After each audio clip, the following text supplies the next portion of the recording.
దాదాపుగా 4 సంవత్సరాల కిందట జరిగిన ఘటనలో ఈరోజు టాపిక్ డైవర్ట్ చేసేందుకు 4వ తారీఖు రాత్రిన సురేష్ను దళిత ఎంపీని విజయవాడ డిప్యూటీ మేయర్ భర్తను అరెస్ట్ చేస్తారు. ఆ రోజు ఏం జరిగింది? పట్టాభి అనే వ్యక్తి ఆ రోజు తెలుగుదేశం పార్టీ కార్యాలయంలో తెలుగుదేశం పార్టీ అధికార ప్రతినిధి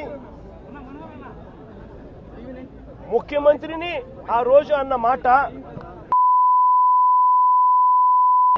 నిజంగా ఆ మాదిరిగా ఒక వ్యక్తి తిడితే రాష్ట్ర వ్యాప్తంగా ఆ ముఖ్యమంత్రిని ప్రేమించే వాళ్ళు ఎవరైనా చెబితేనే వాళ్ళు వచ్చి చేస్తారా? కడుపు మండిన వాళ్ళు ఈ అన్యాయాన్ని చూడాలనుకునే వాళ్ళు చూడకూడదు